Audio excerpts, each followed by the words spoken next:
सब अपने हाथों को उठाएंगे, धन्यवाद हो, तारीफ करें जोर से, आत्मा में प्रार्थना करें। लोबर को शोबो प्रार्थना में जाएंगे, प्रार्थना में।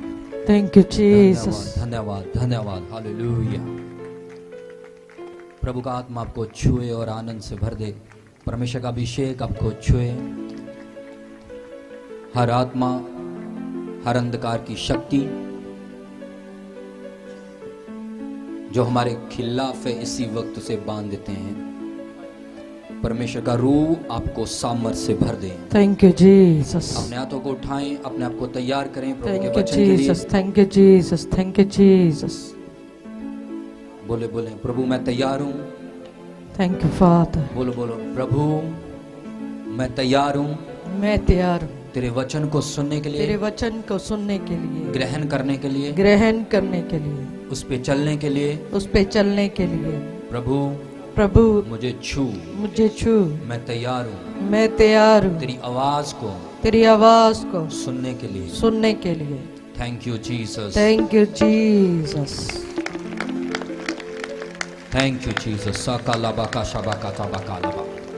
आत्मा में प्रार्थना में ग्रो सोम्बो। Thank you Jesus. सारा ला बाबा बाबा बाबा बाबा, वेलकम वेलकम वेलकम वेलकम मेरे परमेश्वर, वेलकम तड़ी हजूरी ले, वेलकम वेलकम वेलकम वेलकम, स्वागत करते हैं खुदा। Thank you Jesus, thank you Jesus, thank you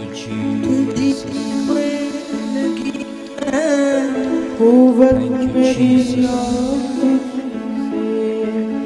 निगाहें मेरी अब तुझी पर लगी है, कुव्वत मेरी अब तुझी से। Thank you Jesus. सब बैठ जाए। Thank you Jesus, hallelujah. आइए प्रभु के वचन में जाते हैं।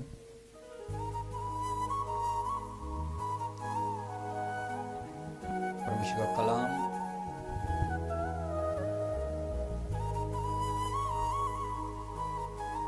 आइए निकालते हैं। लूका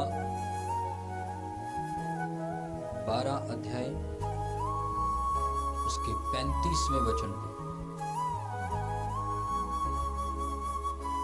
हालेलुया। ਤੁਹਾਡੇ ਲੱਖ ਬੰਦੇ ਅਰ ਦੀਵੇ ਬਲਦੇ ਰਹਿਣ ਅਤੇ ਤੁਸੀਂ ਉਹਨਾਂ ਮਨੁੱਖਾਂ ਵਰਗੇ ਹੋਵੋ ਜਿਹੜੇ ਆਪਣੇ ਮਾਲਿਕ ਨੂੰ ਉਡੀਕਦੇ ਹਨ, ਭਾਈ ਉਹ ਵਿਆਹ ਤੋਂ ਕਦ ਮੁੜ ਆਵੇਗਾ, ਤਾਂ ਜਿਸ ਵੇਲੇ ਉਹ ਆਵੇ ਅਤੇ ਬੂਹਾ ਖੜਕਾਵੇ, ਉਹ ਝੱਟ ਉਹਦੇ ਲਈ ਖੋਲਣ। हालेलुया। प्रभु का वचन पढ़े सुने जाने पर आशीष और बरकत मिले। हालेलुया। कलीसिया, हम सब एक उड़ीक में हैं, हम सब एक मिशन के ऊपर हैं, हम सब एक इंतजार में हैं, परमेश्वर के इंतजार में, परमेश्वर के पुत्र के इंतजार में, यीशु मसीह के इंतजार में। हालेलुया। हमें सीधा सीधा ये समझना है कि हम चर्च इसलिए आ रहे हैं ताकि हमारी तैयारी हो। हम चर्च आने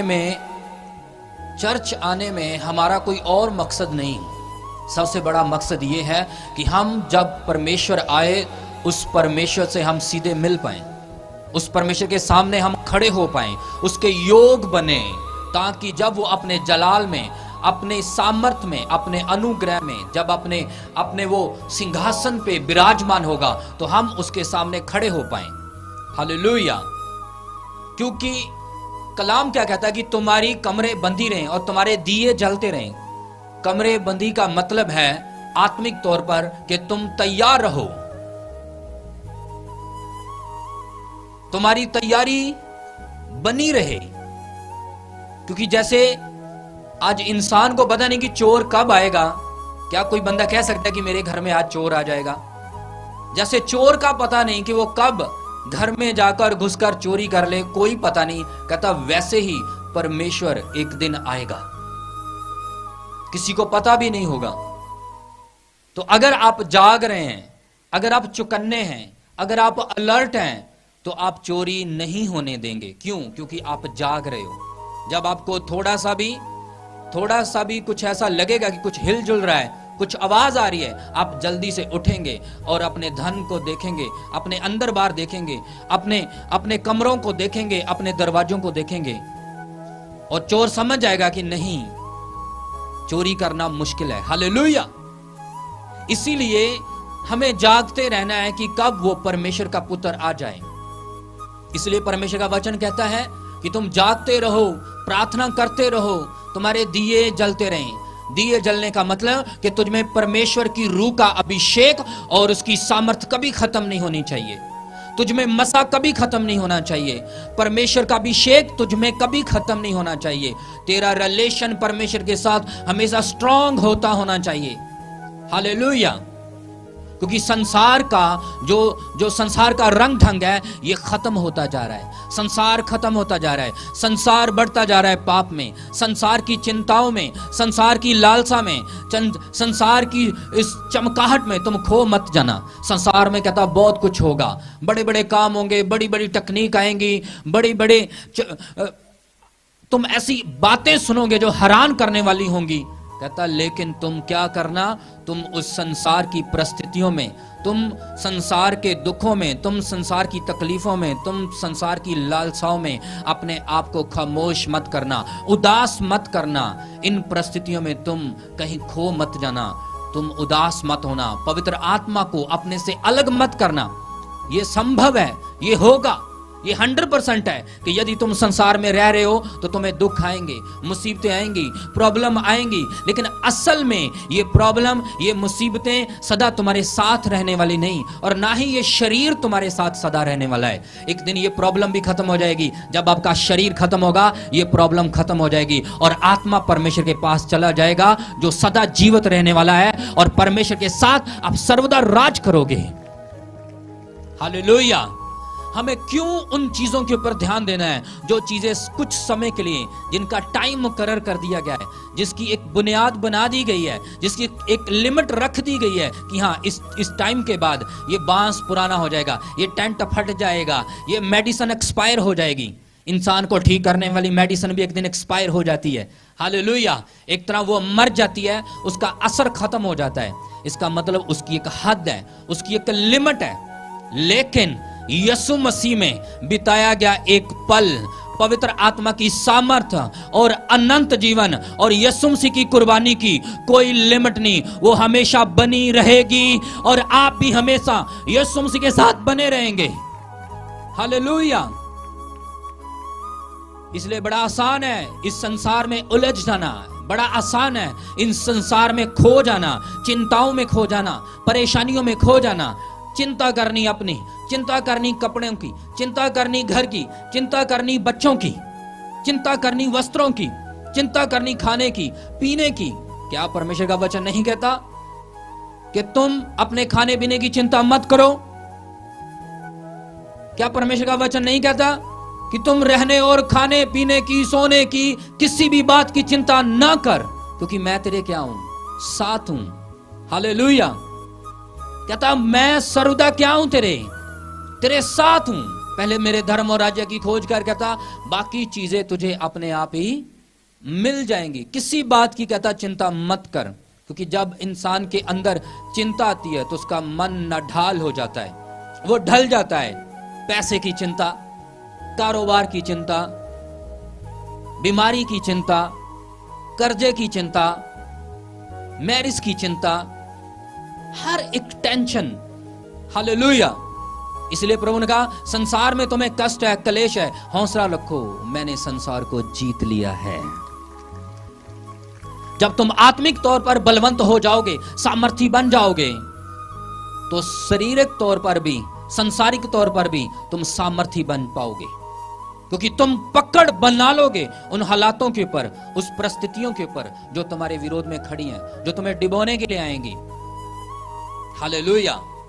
क्योंकि ये चीजें, संसार का भाईचारा परमेश्वर से बैर है। संसार की चिंताएं, संसार की लालसाएं, संसार की बातें हमारे लिए क्या है, बैर। वो तुम्हें नढाल कर देंगी। और जब इंसान के मन के अंदर चिंता समाती है तो परमेश्वर से उसका रिलेशन, उसकी प्रार्थना, उसका आत्मिक जीवन रॉन्ग और लेस होना शुरू हो जाता है। यही परमेश्वर नहीं चाहते। इसीलिए प्रभु कहते हैं तुम्हारे दिए बलते रहें, तुम्हारी कमरे कसी रहें। कहता मैं आऊंगा और तुम्हें साथ ले जाऊंगा। ये आयु कम से कम कितनी है? 70 साल या 80 साल। उसके बाद क्या है? इंसान उड़ारी मार जाता है, खत्म हो जाता है, और बाद में जिंदा क्या रहता है? आत्मा। हालेलुया। क्या मरा हुआ बंदा चिंता करता है? क्या मरा हुआ इंसान कहता मुझे कपड़े चाहिए? क्या मरा हुआ बंदा कहता मुझे खाना चाहिए? नहीं, क्योंकि वो खत्म हो गया। वो शरीर, वो मिट्टी थी, वो खत्म हो गई, लेकिन आत्मा जिंदा रहता है। इसलिए प्रभु ने कहा मैं तुम्हें अपना आत्मा देता हूं, जो तुम्हारी निर्बलताइयों में तुम्हारी मदद करेगा और सहायता करेगा। हालेलुया। इसलिए हमें संसार की चिंता नहीं करनी, हमें ज्यादा इन चीजों में डूबना नहीं, परेशान नहीं होना। कुछ नहीं होगा, बने रहो प्रभु में, सब कुछ सेट होगा। प्रभु ने पहले तुम्हारे लिए सारे इंतजार किए हुए हैं, इंतजाम। उसे पता है तुम्हें क्या चाहिए। हालेलुया। इसलिए प्रभु कहता है कि हमेशा तुम्हारे दिए जलते रहें, मतलब कि पवित्र आत्मा के दीवट को बुझाना नहीं, ना ही बुझने देना है, इसे पूरा जला के रखना है। हालेलुया। चाहे तुम्हें नौकरी मिली या नहीं मिली तो भी प्रार्थना पूरी, चाहे तुम्हें दिहाड़ी मिली या नहीं मिली तो भी प्रार्थना पूरी, चाहे तुम्हारा कर्जा उतरा नहीं उतरा तो भी चर्च आना है, चाहे तुम चंगे हुए या नहीं हुए तो भी चर्च आना है, चाहे तुम्हारे मसले पूरे सेट हुए नहीं हुए तभी चर्च आना है। क्योंकि वो चीज जिसके बारे में तू भाग दौड़ लगा रहा है, परमेश्वर से मांग रहा है, उसकी एक लिमिट है। उसके बाद तुझे इस शरीर का, उस मोबाइल का कोई सुख नहीं मिलने वाला। लेकिन जो परमेश्वर ने तेरे लिए अनंत जीवन रखा है वो तू हमेशा भोगेगा।